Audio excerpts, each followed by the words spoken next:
You must gain control. No kidding. Hey guys, welcome back. Today is Monday, May 15th, day 15 of Princess Funds. Today I'm going to be talking books, or specifically the Old Expanded Universe, or EU, now referred to as Legends. Expanded Universe Star Wars books have been around since about 1978, talking about, I think, the adventures of Han Solo, followed by Splinter of the Mind's Eye by Alan Dean Foster, the events in Star Wars which were not covered in the films. And this included books, of course. It also included video games and the occasional animated series. And today I'm going to be talking about something that not many people want to talk about, which is the negative aspects of the old expanded universe. Mostly the books. There are Legends fans that simply will not let these stories go. Just as a reminder, The Force Awakens was not the only thing to take extensive liberty with physics and the usage of the Force and certain characters' attitudes. Here follows TheClumsyJedi's top 10 worst things about the old expanded universe. Okay, number 10, clones. Episode 2 is not the only Star Wars thing to deal with clones.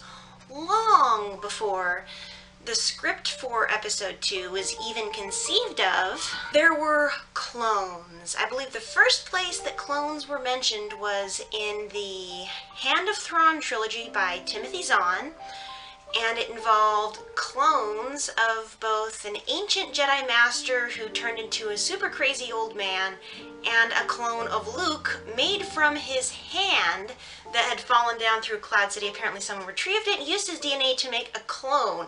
So basically there is like Luke's evil twin known as Luke, L-U-U-K-E. And the name of this ancient Jedi Master who was a clone and ended up being a super crazy old man, Jorus Kaboeth? I have no idea how to pronounce that name. So I guess you could also call the Thrawn trilogy Attack of the Clones. Okay, sorry, bad joke. And these weren't the only clones to pop up. At least 2, possibly 3 times, the Emperor was cloned.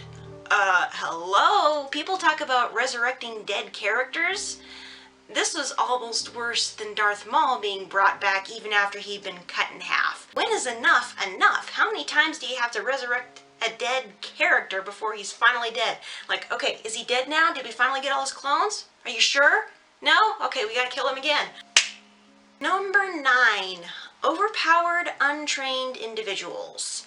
In Legends Expanded Universe, Luke goes on a Jedi search to find potential candidates, and these people are even more powerful than Luke was at the same stage, even though Luke is the child of the Chosen One, so other than the Emperor, he should be the strongest person in the Force in the universe since Yoda is now dead. So, I know this was before the prequels came out, but people like Kip Duron and a whole bunch of other Jedi students, whose names I can't remember, ended up being more powerful than Luke was at the same stage, even younger than him, and it seemed like they got successively younger and more overpowered. You think Rey was overpowered? Take a look at some of the characters in the old expanded universe, and Rey is actually on the mild end of overpowered compared to these guys. Number 8, the dark side being too easily forgiven. Luke's main flaw as a character is that he has probably too much faith in individuals and too much forgiveness when someone turns to the dark side. Students of his turn to the dark side in different books, and no matter what they did, no matter how many heinous crimes they committed, he was like, it's not too late, come on back, all will be forgiven. Technically he had forgiven his father Darth Vader, but Luke was deluding himself if he thought that Darth Vader could reintegrate himself into the galaxy, everything hunky-dory, without having to pay for his crimes.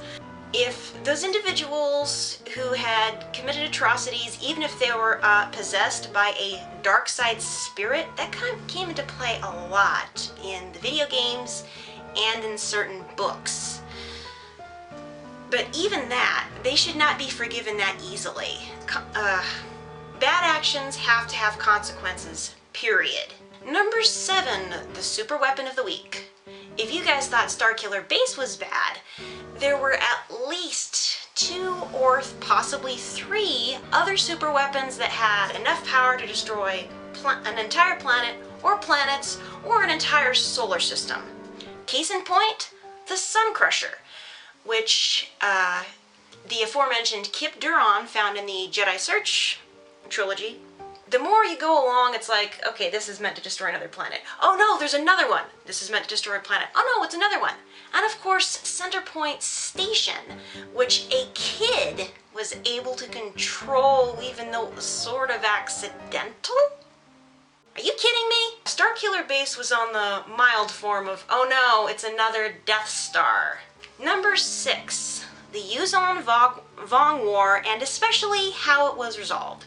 The Yuzon Vong were a extremely warlike alien species that were introduced first, I think, in the first novelization after the Young Jedi Knights. Anyway, they were a warlike, completely remorseless alien society that were bent on galaxy-wide domination or destruction, and they pretty much managed it even with everything the New Republic was able to throw their way.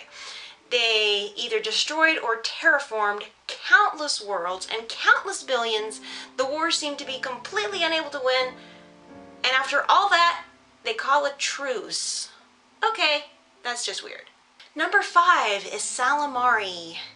Also introduced in Timothy Zahn's Thrawn trilogy, the Salamari were lizard-like creatures who had the ability to project an anti-force bubble for a certain distance around them. For example, if a Jedi came too close to an Salamari, he lost all his powers. Basically, it's a living version of Jedi kryptonite. Now, since the Force is supposed to be moving through and surrounding every living thing, that shouldn't even be possible according to Star Wars physics and biology. So yeah, that was another unfortunate bad idea that Timothy Zahn came up with. Number 4, Callista the Body Snatcher. Luke was aboard a space station which included an imprisoned spirit of an ancient Jedi master named Callista, who was able to basically possess the body of someone else and sort of take over her consciousness, and Luke ended up falling in love with her and then losing her, then falling into some sort of a depression.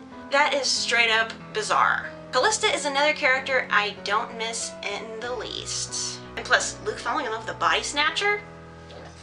Number 3, the dramatic transformation of the character of Jacen Solo.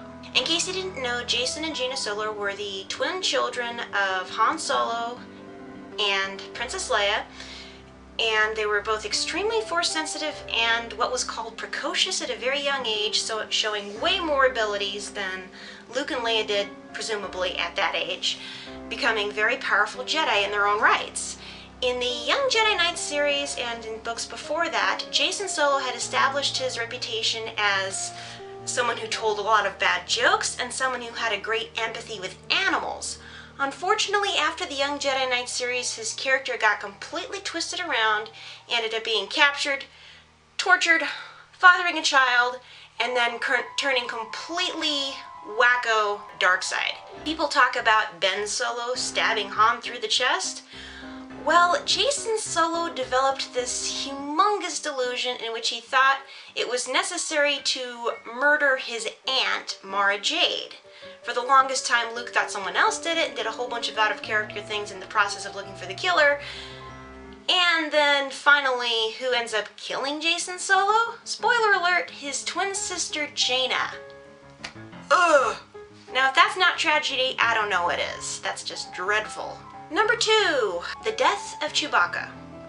At the start of the books involving the Yuzon Vong War, a planet is about to be blown up because there's another planet colliding into it. Think when worlds collide, an old 1940s B disaster movie.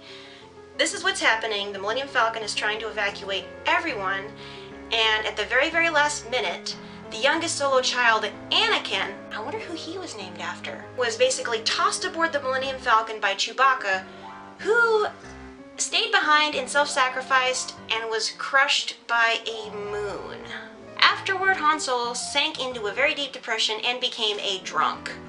What idiot thought that was a good idea? Thankfully that's in the legends now, so we aren't going to dwell on that, but seriously, that was the point where I stopped reading expanded universe books. I would like to bring up a few dishonorable mentions and the worst things about the Legends expanded universe books. How many times did the Solo kids get kidnapped? At least 3 or 4. You'd think with someone like Chewbacca and their exceptional Jedi skills, that wouldn't even happen.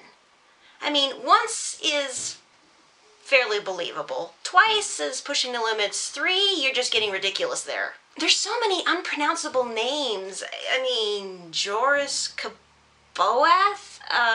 There's one name that's made up almost entirely of consonants. How the heck is somebody supposed to pronounce that? And of course, there's the times when Luke, Leia, Han, or other characters acted 100% out of character with what we've seen in the movies. Okay, finally, the number 1 worst thing about the Legends expanded universe is, drumroll please, Luke turning to the dark side. Yeah, I'm serious. There was a series of comics called Dark Empire where Luke decided it would be a good idea to turn to the dark side and serve one of the Emperor's clones, and it took the love of Leia to bring him back. And that whole episode messed him up for, I would say about 5 to 10 years afterward. It took Mara Jade to basically screw his head back on straight. Luke turning to the dark side is officially on record the worst idea for any Star Wars movie, book, video game, or otherwise in history. Probably thought they were being dramatic by having the main hero who said he'd never turn to the dark side. Oh yeah, he turned to the dark side. There's drama, and then there's just being stupid. Disney, if you are watching this, thank you for making that non-canon, and please never let it happen. Never, never, never, never, never. You can kill Luke off before he turns to the dark side. And this is coming from someone who adores this character of Luke Skywalker. Anyway, that is my top 10 countdown of the worst things about the old expanded universe. If you agree, disagree, post a comment below. If there's something you think was even worse about the old EU that I did not mention, go ahead, drop me a comment. Just be sure and keep all of your comments 100% squeaky clean for the kids that are watching this. Don't worry, I'm not going to stay negative. Soon enough, I'm going to touch on the top 10 best things about the old expanded universe, so if you like the old expanded universe, the Legends books, as these are, stay tuned for that.